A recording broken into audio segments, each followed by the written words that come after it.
हमारे यहाँ जब जीव मर जाता है तो सबसे पहले उसको पृथ्वी पर, धरती पर लिटाते हैं। जो पुराने समय के लोग हैं वो जानते हैं कि जब धरती पर लिटाएंगे तो सबसे पहले उसके क्या करेंगे, किसी भी देसी गौ माता का गौशाला से गोबर लाके उस स्थान को लीप दिया जाता है। आजकल थोड़ी सी पढ़ाई ज्यादा हो गई है इसलिए उसको बड़ा बैक, जब पुरानी वो चीज समझते हैं, क्योंकि मोर एजुकेशन मोर कंफ्यूजन, है ना।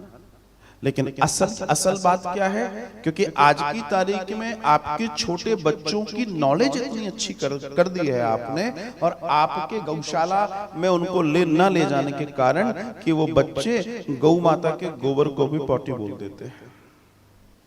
आप ही बुलवा रहे हो, इसलिए वो बच्चे सोचते हैं कि कोई मर गया, उनसे कहा जा रहा है गोबर लाया जाए, तो वो कहते हैं गोबर ला के क्या करोगे, यहीं लेटा दो ना। अब उन मूर्खों को ये नहीं मालूम कि उस गोबर का होना क्या है। गोबर, देसी गौ माता का गोबर इस दुनिया में एकमात्र वो चीज है जिसके कारण किसी भी तरह के वायरस और बैक्टीरिया का प्रसारण नहीं होता।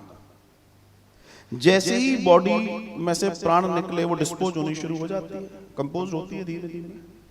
जैसे वो ठंडा पड़ेगा शरीर, उसके अंदर वायरस बैक्टीरिया पनपेंगे और वो करोड़ों अरबों की संख्या में उसकी बॉडी से बाहर निकल रहे हैं। बाहर निकल के कहां जाएंगे, आप में, आपके घर में, आपकी चीजों में जाएंगे नहीं जाएंगे। लेकिन अगर वो गोबर के लेपन पर लेटा हुआ है तो वहीं मर जाएंगे, बाहर नहीं जाएंगे। ये गोबर की महिमा है। परमाणु बम भी फटेगा तो उस जगह पर उसका असर नहीं होगा जिस जगह पर देसी गौ माता का गोबर है। गोबर की ताकत है महाराज। इसीलिए आपने देखा होगा कि जब कोई व्यक्ति शांत हो जाता है तो उसके घर के बाहर कुछ लोग 2-3 उपले या कंडे जलाकर छोड़ देते हैं। आप सोचते होंगे धुआं क्यों कर रहे हैं भाई? वो धुआं इसलिए कर रहे हैं क्योंकि किसी भी रूप में वो वायरस बैक्टीरिया अगर उड़ेंगे, चलेंगे तो ये धुआं उनको मार देगा और व्यक्ति सुरक्षित रहेगा, क्योंकि उसके अंदर कोई बीमारी हो सकती है, कोई प्रॉब्लम हो सकती है। जैसे हमने कल नियम देखे कि व्यक्ति बूढ़ा होगा, उसकी सांस, उसकी ये प्रॉब्लम्स आएंगी, तब वो मरने की तैयारी में चला जाता है।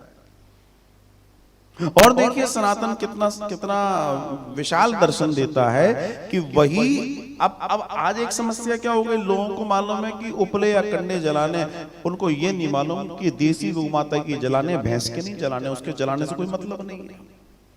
अब तुम भैंस का उठा के ले आओगे गोबर तो उससे क्या होगा, कुछ नहीं होगा, मन का धन है, बाकी तो कुछ होना नहीं है, क्योंकि उसमें वो गुण ही नहीं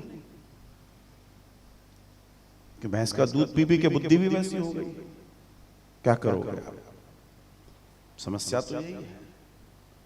लेकिन वही गाय के उपले हांडी में लेकर उस दिवंगत जो चला गया उसका पुत्र या पौत्र शव यात्रा में सबसे आगे चल रहा है। क्यों चल रहा है? उसको क्या उसके कोई नंबर मिलने वाले? नहीं। ये कार्य उसको इसलिए सौंपा गया है क्योंकि अग्रणी तुम हो, आगे तुम्हें ही चलना है, परिवार को देखना है, तुम्हारे पीछे सब चलेंगे, तुम्हारा कार्य है एक। और दूसरा, जब तुम आगे चल रहे हो तो ये हांडी भी पकड़ लो। क्यों पकड़ लो? क्योंकि इससे जो धुआं निकलेगा, तुम आगे जा रहे हो तो धुआं पीछे जाएगा, और उस बॉडी को जितने लोग पकड़ रहे हैं, उस वातावरण से, जहां से, उस सड़क से, गली से, जहां से भी वो बॉडी निकल रही है, उस जगह अगर किसी भी तरह के वायरस बैक्टीरिया उस बॉडी से निकल रहे हैं तो वो तुरंत मरते चले जाएं। स्वच्छता बनी रहेगी, किसी का नुकसान न हो। यह है विज्ञान हमारे सनातन धर्म का महाराज।